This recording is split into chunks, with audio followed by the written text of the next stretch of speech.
Hoy hablaremos de dengue. El dengue es la enfermedad por artrópodos más importante en el mundo. Se observa en más de 100 países y se considera que el 40% de la población está en riesgo de adquirir la infección. Esta enfermedad afecta a 400 millones de personas cada año. Aproximadamente 100 millones se enferman y de estas, 22,000 mueren por dengue severo. El dengue es causado realmente por 4 tipos de virus muy relacionados. El dengue 1, 2, 3 y 4, que son diferentes serotipos del virus dengue.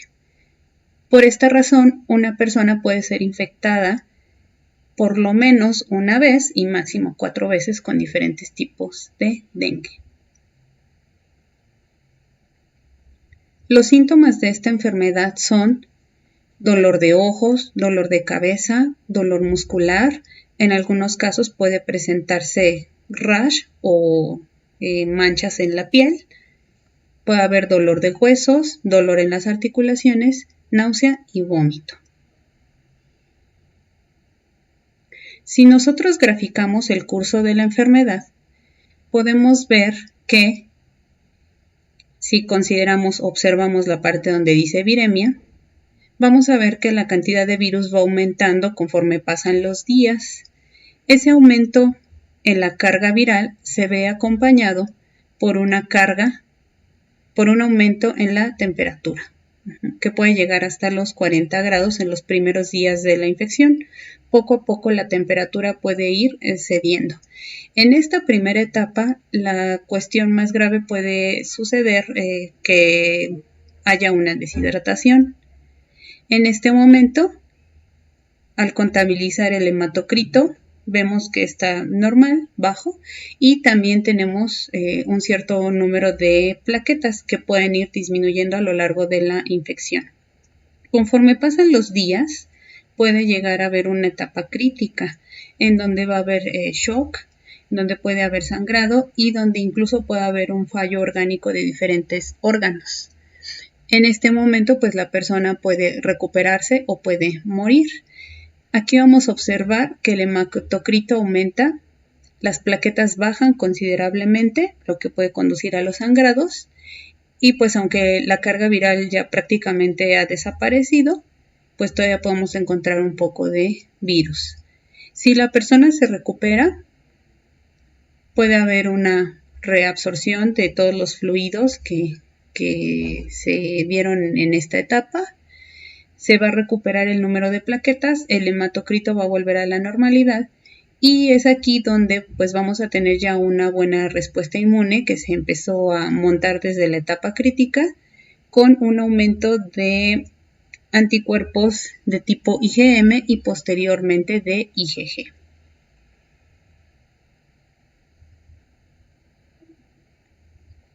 Entonces podemos ver que tenemos básicamente dos formas del dengue, el dengue clásico o el dengue hemorrágico. En el dengue clásico vamos a observar una fiebre alta, repentina, vamos a tener dolor de músculos, articulaciones, huesos, cabeza y ojos, como ya les había mencionado. A veces puede haber un salpullido en tronco, brazos y piernas. Y en la parte del dengue hemorrágico, además de todos los síntomas mencionados anteriormente, puede existir sangrado en diferentes partes del cuerpo. También se puede presentar vómito o diarrea, alteraciones en la presión, falta de apetito, sudoración y sueño.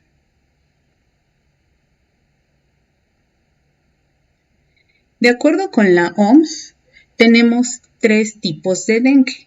El dengue sin signos de alarma, el dengue con signos de alarma y el dengue severo. El dengue hemorrágico cae justo aquí, en dengue con signos de alarma y puede llegar a ser severo. Entonces, resumiendo, el dengue sin signos de alarma, pues va a ser aquel en donde se presentan los signos más comunes, que son de náusea o vómito, exantema, dolor de cabeza, mialgias, artralgias, que va a haber petequias y puede haber leucopenia. Aquí realmente no va a haber ninguna complicación. En el dengue con signos de alarma, además de los signos mencionados, puede haber dolor abdominal intenso, vómito persistente, la acumulación de fluidos, por ejemplo en las pleuras o alrededor del miocardio. Puede haber también sangrado en las mucosas, lo que le va a dar el nombre de dengue hemorrágico. Puede haber hepatomegalia y puede haber también una elevación del hematocrito, como habíamos mencionado en la gráfica anterior. En el dengue severo, la diferencia va a ser es que realmente puede haber shock o estrés respiratorio. También puede haber shock en otros órganos, como es el hígado, y puede haber una hemorragia severa.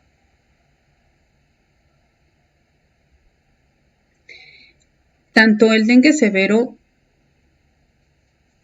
como el dengue con signos de alarma debe ser mantenido en observación por el médico. Entonces, pues ya vimos que el dengue es la forma más grave de la enfermedad. Obviamente también va a ser transmitido por mosquitos, como ya lo hemos visto en el caso de otros arbovirus. Y pues esta enfermedad de dengue hemorrágico se puede presentar de forma más común cuando nos infectamos por segunda ocasión con un serotipo diferente al de la primera infección.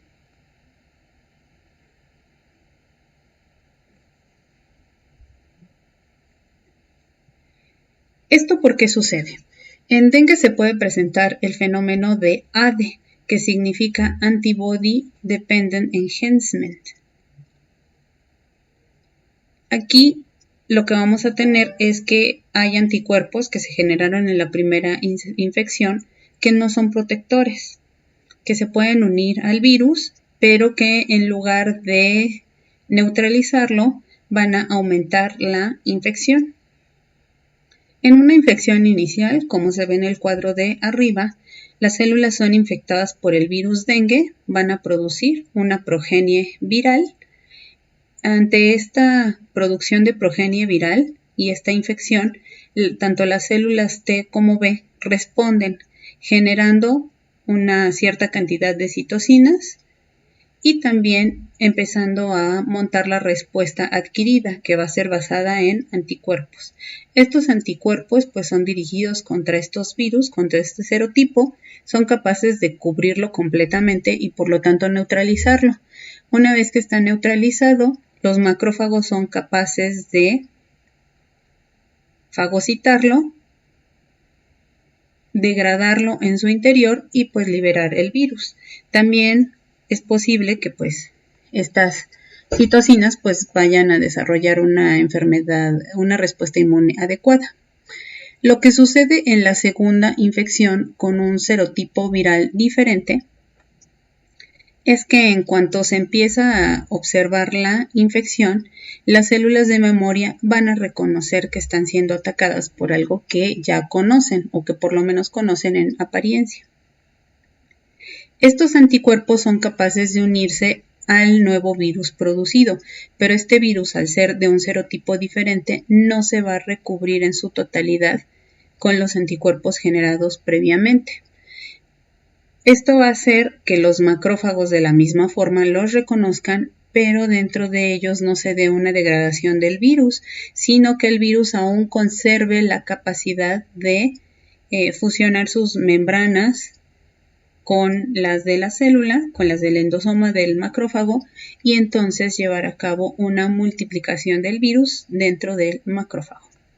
Entonces aquí la replicación del virus se vería incluso favorecida, sin contar que muchas veces aquí se produce una gran tormenta de citocinas que va a aumentar la inflamación, que va a llevar más macrófagos al sitio de la infección y entonces esta infección se va a ver todavía más exacerbada.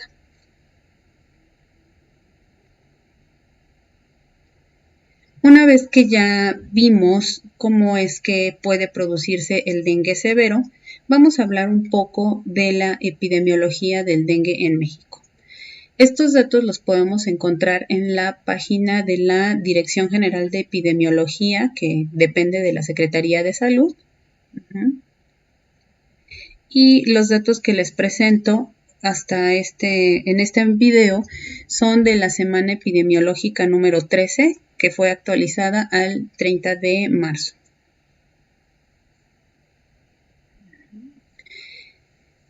En estos reportes se hace generalmente una comparación de lo que es la semana epidemiológica actual con la misma semana en el año anterior. Si nosotros hacemos esta comparación, graficamos estos datos, ¿no? Tenemos aquí en puntos rojos los casos confirmados hasta esta semana, la semana 13, los casos confirmados en este año. Esos son los que están en puntos rojos.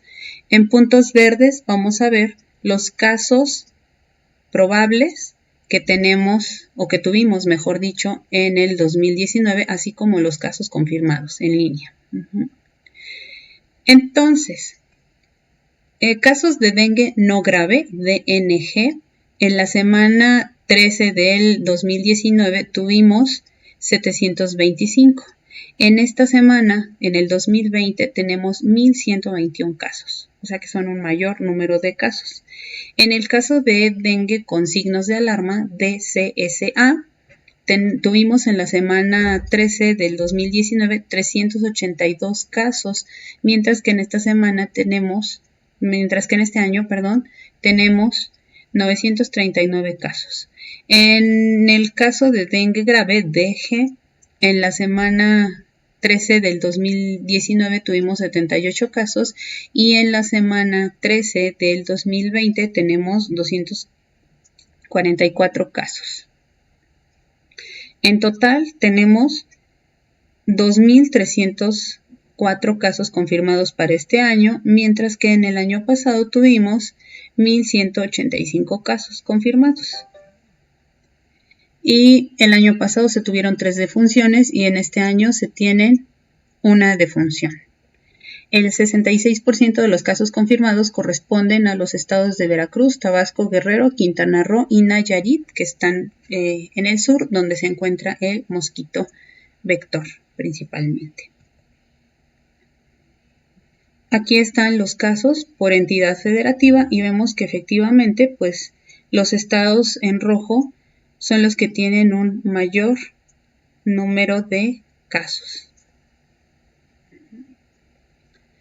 Si nosotros observamos el número de casos de dengue no grave y grave con respecto al grupo de edad, vemos que en el caso de personas jóvenes tenemos el mayor número de casos tanto de dengue no grave como dengue con signo de alarma y dengue grave. Con respecto al género vemos una proporción más o menos similar. Un 52% de casos de dengue no grave en pacientes femeninos y un 48% en casos masculinos, y en el caso de dengue grave el 51% son casos femeninos y el 49% son casos masculinos. Entonces realmente aquí no tenemos una cuestión de género, ¿no? Es más preocupante pues que se están presentando la mayor cantidad de casos de dengue, tanto grave como no grave, en personas jóvenes. También podemos ver que la Organización Mundial de la Salud cuenta con una guía para el cuidado del paciente con dengue. En esta guía se habla del diagnóstico y del tratamiento para pacientes con dengue, tanto en los casos leves como severos. También vamos a tener una guía de qué hacer en caso de brotes o epidemias. Se cuenta con una guía para las unidades hospitalarias para el dengue. También se cuenta con las recomendaciones en cuanto a vigilancia epidemiológica e incluso cuenta con una guía para el laboratorio. Este documento pues es un documento bastante recomendable para personas que están involucradas en el manejo de esta enfermedad. También pues se tiene muchas campañas para el control de dengue. Y principalmente las campañas están enfocadas al control del mosquito transmisor. Entonces, en este caso, tenemos un folleto del estado de Colima en donde nos menciona que contra el dengue vamos todos juntos y se nos hace recomendaciones como limpiar casas, patios, azoteas y dejar todo libre de criadero de mosquitos. Se tienen que retirar botellas, llantas, cambiar el agua de los floreros diariamente, ya que es ahí donde se puede multiplicar el mosquito. Se deben de abrir puertas y ventanas cuando se fumigue el barrio y permitirle al personal de salud que deposite pilas de abate para combatir a las larvas del zancudo. También se hace la recomendación de limpiar y tapar depósitos de agua y tinaco para evitar que se replique ahí el mosquito transmisor. Aquí tenemos otra imagen en donde se nos menciona pues los lugares donde el mosquito puede dejar sus larvas y por lo tanto ser criaderos. Entonces pues el llamado sería eliminar todo este tipo de objetos de nuestros hogares principalmente. También existe ya una vacuna contra el dengue que se llama Dengvaxia y esta la produce Sanofi Pasteur. Esta vacuna está basada en virus atenuados y es tetravalente. Eso quiere decir que debiera ser efectiva contra los 4 serotipos de dengue. ¿Cuándo se recomienda usar la vacuna? Ya se ha autorizado en algunos países para personas entre 9 y 45 años de edad. La Organización Mundial de la Salud recomienda que esta vacuna solo se administre a personas que ya han tenido una infección previa para el virus de dengue y que esta infección haya sido confirmada. Entonces no es una vacuna para el público en general. En el 2017, Sanofi Pasteur indicó que incluso si esta vacuna se aplica en personas que no han estado infectadas previamente, se podría tener el riesgo de adquirir dengue grave después de la aplicación de la vacuna si es que se contrae alguna infección por el virus. Entonces, pues la vacuna nos estaría dando una susceptibilidad en lugar de protegernos contra el virus. En México ya se aprobó el uso de esta vacuna. En México pues se tienen más o menos 32.100 casos al año, como ya vimos en la epidemiología, y pues por eso se ha considerado el uso de esta vacuna para prevenir la enfermedad. Entonces, pues se está esperando que haya resultados positivos con el uso de esta vacuna. Esta vacuna se aplica, como ya les dije, en México, pero además en otros países como El Salvador, Brasil, Paraguay, Argentina y Filipinas. Se ha observado que esta vacuna es efectiva contra los 4 serotipos, aunque es más eficaz para el 3 y el 4 y realmente para el serotipo 2 presenta una eficacia muy baja. Hay algunos reportes sobre la evaluación de la vacuna en México y pues ya que está de moda, el doctor López-Gatell, aquí presentamos un artículo que publicó junto con otros colaboradores en donde se habla de la eficacia de la vacuna en México y las implicaciones que pueden tener estas decisiones globales, estas decisiones locales, incluso de forma global. Y pues sí, aquí se menciona que efectivamente no se ha demostrado completamente la efectividad de la vacuna, que incluso se han demostrado la existencia de casos graves después de la aplicación de la vacuna, por lo que todavía se está evaluando qué tanto beneficio podría tener la vacuna en nuestro país y pues obviamente en otros países.